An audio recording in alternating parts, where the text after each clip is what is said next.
अस्सलाम वालेकुम। Supreme court of Pakistan से सोहेल रशीद आपसे मुखातिब। आज तीन अहम खबरें आपके सामने रखनी है। एक तो chief justice Pakistan justice Yahya Afridi से आज अपोजिशन रहनुमाओं ने मुलाकात की है। अपोजिशन का एक वफ्द जिसमें मेनली पाकिस्तान तहरीक इंसाफ के रहनुमा ही शामिल थे, उन्होंने चीफ जस्टिस हाउस में मुलाकात की। वही चीफ जस्टिस हाउस जहां पर आज से 3 रोज़ कबल वज़ीर आज़म मियां मोहम्मद शहबाज शरीफ ने अपनी टीम के हमरा चीफ जस्टिस से मुलाकात की थी। चीफ जस्टिस की दावत पर ही आज की मुलाकात हुई है, लेकिन पाकिस्तान तहरीक इंसाफ के रहनुमा इस मुलाकात से मुतालिक क्या दावे कर रहे हैं वो भी आपके सामने रखते हैं। और इसके अलावा इस मुलाकात के बाद जो एक अहम खबर सामने आई, 9 मई और बानी चेयरमैन तहरीक इंसाफ इमरान खान से मुतालिक कुछ अहम मुकदमात हैं जो सुप्रीम कोर्ट ऑफ पाकिस्तान में आइंदा हफ्ते समात के लिए मुकर्रर कर दिए गए हैं।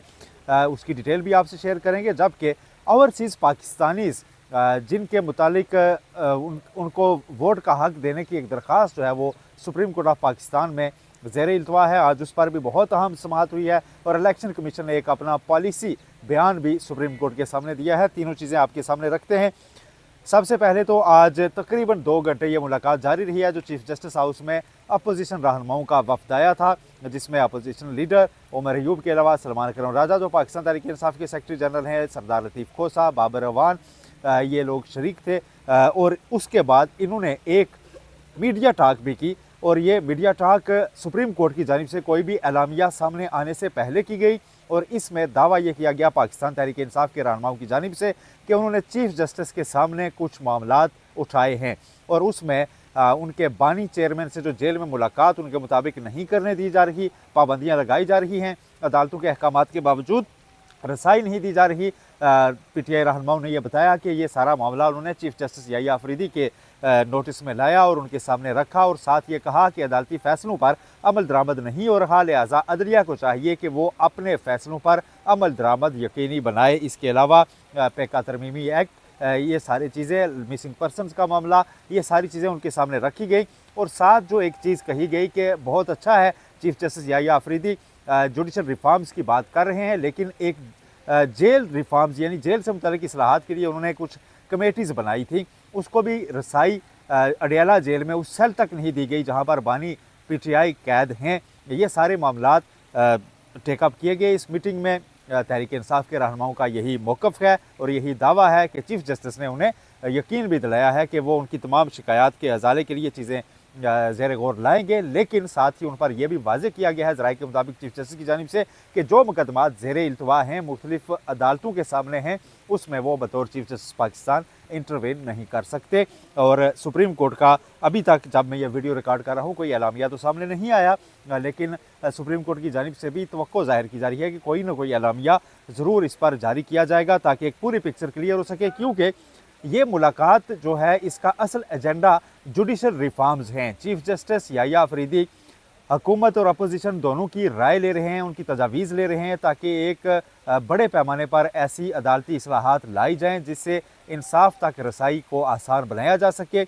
लेकिन पाकिस्तान तहरीक इंसाफ के रहनुमाओं ने इस मौके पर जो अहम उनकी नज़र में मसला है 26वीं आइनी तरमीम का, वो भी उठाया और कहा कि फ़ैसला होना चाहिए जल्द अज जल्द 26वीं आइनी तरमीम के खिलाफ दायर दरखास्तों पर। उस पर चीफ जस्टिस याहिया अफरीदी इससे पहले जुडिशल कमीशन के इजलास में भी बाकी मेंबरान पर वाजे कर चुके कि ये जो केसेस हैं आर्टिकल 184(3) के तहत दायर दरखास्तें, ये सिर्फ और सिर्फ आइनी बेंच की डोमेन है और इस पर जब भी फैसला होना है, कब सुननी है और कितने वक्त में इसका फैसला करना है, ये सारी चीज़ें अब आइनी बेंच के पास हैं और चीफ जस्टिस याहिया अफरीदी का दायरा इख्तियार नहीं है कि वो इसको सुन सकें। इसके अलावा बानी पीटीआई का एक ख़त जो कि तस्दीक कर चुके हैं चीफ जस्टिस याहिया अफरीदी, उनको मौसूल हुआ था, वो भी ज़ेर बहस आया। उसको चीफ जस्टिस पहले ही आइनी बेंच को भेज चुके हुए हैं और आइनी बेंच ने अब उस पर फैसला करना है कि उस पर उसको कन्वर्ट करना है किसी पटिशन में, या उसकी रोशनी में जो पहले से पटिशन्स ज़ेर इल्तवा हैं उनको सुना जाना है। लेकिन इस मुलाकात के बाद जो एक अहम खबर सामने आई, एक कॉज लिस्ट सामने आई है जिसमें 9 मई से जुड़े हुए कुछ मुकदमात हैं, उनको समाअत के लिए सुप्रीम कोर्ट में बहरहाल मुकर्रर कर दिया गया है और चीफ जस्टिस याहिया अफरीदी की सरबराही में 3 रुकनी बेंच ही इस पर आइंदा हफ्ते समाअत करने जा रहा है। इनमें बानी पीटीआई की ज़मानत कबल गिरफ्तारी बहाल की गई थी, हाईकोर्ट की जानिब से उसके खिलाफ अपील है पंजाब हुकूमत की, वो समाअत के लिए मुकर्रर की गई है। इस तरह उनका जिस्मानी रिमांड का अदम करार देने के खिलाफ अपील है, उसको भी समाअत के लिए मुकर्रर किया गया है। और चीफ जस्टिस याहिया अफरीदी के साथ बेंच में तो जिगर जजेस शामिल हैं दो, वो हाल ही में सुप्रीम कोर्ट एलिवेट होकर आने वाले जस्टिस शफी सिद्दीकी और सुप्रीम कोर्ट में बतौर आर्जी जज तैनात इस वक्त जस्टिस मियां गुल हसन औरंगजेब ये इस बेंच में शामिल होंगे। जबकि सानिया 9 मई के मुलजमान की जमानतें मनसूख करने के लिए भी कुछ अपीलें हैं, उनको भी 27 फरवरी को समाअत के लिए मुकर्रर किया गया है और सेम बेंच के सामने ये लगी हैं। आलिया हमजा, शहरियार अफरीदी की जमानत मनसूखी की दरख्वास्त है। शेख रशीद अहमद ने GHQ गेट हमला केस में अपनी बरियत की दरख्वास्त मुस्तरद होने को चैलेंज कर रखा है, उस पर भी यही बेंच तश्कील दिया गया है। आइंदा हफ्ते इस पर समाअत की जाएगी। 28 फरवरी का दिन मुकर्रर किया गया है इन सारे केसेस के लिए। 27 और 28 फरवरी को ये केसेस सुने जाएंगे और कुछ अपीलें जो है इसमें 29 फरवरी को भी सुनी जाएंगी। 3 रुकनी बेंच इन केसेस पर समाअत करेगा। ये आज कॉज लिस्ट जो है सुप्रीम कोर्ट की जानिब से बाकायदा तौर पर जारी कर दी गई है। ये तो दो अहम डेवलपमेंट्स थी जो आज इस तरफ हुई, एक केसेस फिक्सेशन की, एक मुलाकात की। जुडिशल साइड पर भी आज कुछ अहम केसेस की समाअत थी, जिसमें सबसे अहम ओवरसीज़ पाकिस्तानियों को वोट का हक देने से मुतालिक केस है, उस पर समाअत हुई और उसमें जो अदालत की जानिब से मुख्तलिफ रिमार्क्स है वो भी आपके सामने रखते हैं। और इसके अलावा इलेक्शन कमीशन का जो बयान है वो भी बहुत अहम है। आज इलेक्शन कमीशन ने अदालत के सामने ये कहा है कि इलेक्ट्रॉनिक वोटिंग के ज़रिए हम ओवरसीज़ पाकिस्तानियों को वोट का हक या उनकी सहूलत नहीं फराहम कर सकते, क्योंकि ये एक गैर महफूज तरीका है। और पहले जब हमने एक पायलट प्रोजेक्ट किया तो इस पर बहुत ज़्यादा हैकर्स ने अटैक किया और कई बार ऐसा हुआ कि हैकर्स के हमलों की वजह से ये सिस्टम मुतासर हुआ। लिहाजा ये एक गैर महफूज तरीका होगा अगर हम ऐसी इलेक्ट्रॉनिक मशीन के ज़रिए उनको वोटिंग में शामिल करें, जो कि हम अभी तक उनको मुस्तनद या शफाफ तरीका नहीं समझते, क्योंकि ये हैक हो सकती हैं और उसमें नताइज भी रद्दोबदल हो सकते हैं, क्योंकि फिर ये वोटर की बजाय हैकर के पास चला जाएगा। लेकिन इस पर सुप्रीम कोर्ट ने सवालात भी उठाए हैं। सुप्रीम कोर्ट के जस्टिस मोहम्मद अली मजहर ने यह पूछा कि अगर आप ये कह रहे हैं कि ये सिस्टम गैर महफूज है तो फिर तो हमारा आजकल सारा दारोमदार ही इंटरनेट पर है, इंटरनेट से जुड़ी हुई हर चीज़ है। तो अगर आप ये सिस्टम कहेंगे कि गैर महफूज है तो फिर तो सारी हमारा निज़ाम ख़राब हो सकता है। तो ऐसा तो नहीं हो सकता कि आप इसको बिल्कुल ही गैर महफूज करार देकर इसको रूल आउट कर दें।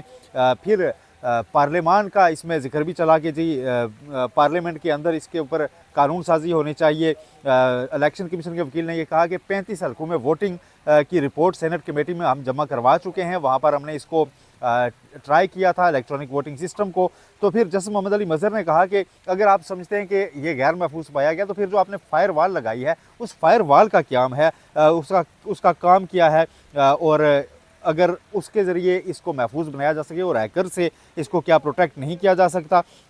फिर साथ ही ये भी कहा गया, डायरेक्टर IT जो हैं वो भी अदालत के सामने मौजूद थे, उन्होंने कहा कि हर ओवरसीज़ पाकिस्तानी को रसाई देने से हैकिंग का ख़तरा बढ़ जाता है। यानी अगर मैं वहाँ पर बैरून मुल्क मौजूद हूँ और एक पाकिस्तानी शहरी हूँ और वोट देना चाहता हूँ और मेरे पास भी एक इलेक्ट्रॉनिक डिवाइस में रसाई दे दी जाती है कि आप अपनी मर्ज़ी के किसी उम्मीदवार को वोट दे सकें, तो उसमें इम्कान ये है कि कुछ ऐसे लोगों तक भी वो सिस्टम पहुंच जाएगी वो जो इसको हैक कर सकते हैं। ये डायरेक्टर IT ने एक अपनी टेक्निकल राय उस पर दी। लेकिन इस केस के दौरान बानी PTI के वकील उज़ैर बिंडारी अदालत के सामने मौजूद थे। उन्होंने इल्ज़ाम यह आयद किया इलेक्शन कमीशन पर कि इलेक्शन कमीशन दरअसल पाकिस्तान तहरीक इंसाफ के वोटर्स को महरूम रखना चाहता है इंतखाबी अमल का हिस्सा बनने से, क्योंकि बानी PTI की तरफ से उन्होंने कहा कि वो समझते हैं कि बैरून मुल्क ज़्यादा वोटर्स उनके हैं, इसीलिए इलेक्शन कमीशन इस सारे मामले में हीले बहाने से काम ले रहा है। लेकिन जस्टिस जमाल खान मंदोखेल ने इस दौरान ये रिमार्क्स दिए कि इलेक्शन कमीशन की रिपोर्ट अगर पार्लियामेंट में जा चुकी है, इलेक्शन कमीशन जिस तरह कह रहा है,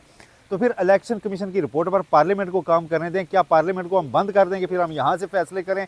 इस पर एक वकील थे आरिफ चौधरी, वो भी एक दरख्वास्त गुजार के वकील थे, उनकी जानिब से ये कहा गया कि पार्लियामेंट में आजकल इस तरह के काम चल रहे हैं कि वो शायद कोशिश ये कर रहे हैं कि अदालत को ताला लग जाए और सारे इख्तियारात वो इस्तेमाल करें। ये थोड़ा सा हीटेड आर्गूमेंट था, ये भी एक्सचेंज हुआ अदालत में। लेकिन फिर जस्टिस जमाल खान मंदोखेल ने कहा कि अगर कल को जिस तरह इलेक्शन कमीशन कह रहा है कि ये गैर महफूज तरीका है, पार्लियामेंट के बजाय अदालत उसको अप्रूव करती है और अदालत कह देती है जी कि जाएँ इस पर आप वोटिंग करवाएँ, तो कल वो सिस्टम हैक हो जाए या ख़राब हो जाए तो सारा इल्ज़ाम तो अदालत के ऊपर आएगा। बहरहाल इस केस में स्टेक होल्डर से मज़ीद मामला तलब की गई है और अदालत ने अभी तक अपना कोई माइंड इस तरह डिस्क्लोज़ नहीं किया कि अदालत इस मामले को कोई फ़ैसले की तरफ लेके जाएगी। जो मजमूई एक तासुर मिला कि शायद अदालत समझती है कि पार्लियामान को इस पर कोई हतमी फ़ैसला पहले करना चाहिए। ये आज की अपडेट्स थी, जो अहम केसेस थे, जो मुलाकात थी चीफ जस्टिस की, उसकी डिटेल्स आपके सामने रखनी थी। अपना फीडबैक ज़रूर दीजिएगा। अल्लाह हाफिज़।